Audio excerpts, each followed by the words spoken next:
പ്രിയപ്പെട്ട വിദ്യാർത്ഥി സുഹൃത്തുക്കളെ, കാലിക്കറ്റ് യൂണിവേഴ്സിറ്റിയിൽ 4 ഇയർ ഡിഗ്രിയിലെ ഫസ്റ്റ് സെമസ്റ്ററിലെ BA എക്കണോമിക്സ് വിദ്യാർത്ഥികളുടെ മേജർ വിഷയമായിട്ടുള്ള പ്രിൻസിപ്പിൾസ് ഓഫ് എക്കണോമിക്സ് അതിന്റെ ക്വസ്റ്റ്യൻസ് പ്രഡിക്റ്റ് ചെയ്യണം. ആദ്യം തന്നെ പറയാൻ നമ്മളെ മുന്നിൽ അവൈലബിൾ ആയിട്ട് പ്രീവിയസ് ഇയർ ക്വസ്റ്റ്യൻ പേപ്പർ നമ്മളെ മുന്നിൽ അവൈലബിൾ ആയിട്ടില്ല. അതുപോലെ തന്നെ നമുക്ക് ഒരു യൂണിവേഴ്സിറ്റി സിലബസിൽ എക്കണോമിക്സിന്റെ സിലബസിൽ മോഡൽ ക്വസ്റ്റ്യൻ പേപ്പർ ഇല്ല. എന്നിരുന്നാലും നമുക്ക് അവൈലബിൾ ആയിട്ടുള്ള ഒരു ഇതിന്റെ അടിസ്ഥാനത്തിൽ എൻ്റെ ഒരു തോന്നലിൽ ഞാൻ ഈ ക്വസ്റ്റ്യൻ പേപ്പർ ഇടുകയാണെങ്കിൽ എന്തൊക്കെ ക്വസ്റ്റ്യൻസ് ആണ് വരാൻ സാധ്യതയുള്ളത് എന്നതിനെ കുറിച്ചാണ് ഞാൻ ഈ വീഡിയോയിൽ പറയുന്നത്. ആബിദ് ടോക്സിന്റെ പുതിയ വീഡിയോയിലേക്ക് സ്വാഗതം. കാലിക്കറ്റ് യൂണിവേഴ്സിറ്റിയുടെ 4 ഇയർ ഡിഗ്രിയിലെ BA എക്കണോമിക്സിന്റെ മേജർ വിഷയത്തിലെ എല്ലാ ഭാഗങ്ങളും ഉൾക്കൊള്ളിച്ചുകൊണ്ടുള്ള വീഡിയോസ് നമ്മൾ ചെയ്തിട്ടുണ്ട്.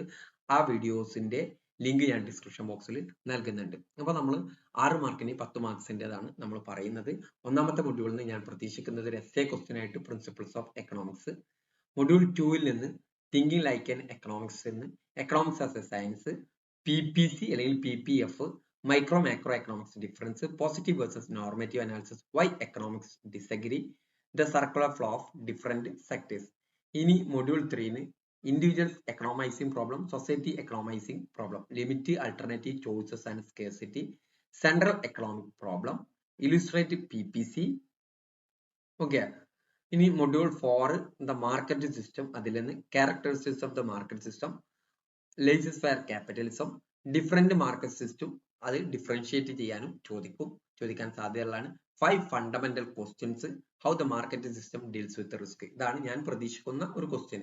ഇതിനപ്പുറത്തേക്കുള്ള ക്വസ്റ്റ്യനുകളും നമ്മൾ പ്രതീക്ഷിക്കേണ്ടതുണ്ട്. എല്ലാ ഭാഗങ്ങളും വളരെ വൃത്തിയായിട്ട് പഠിക്കുക. എല്ലാവർക്കും all the best. Thank you.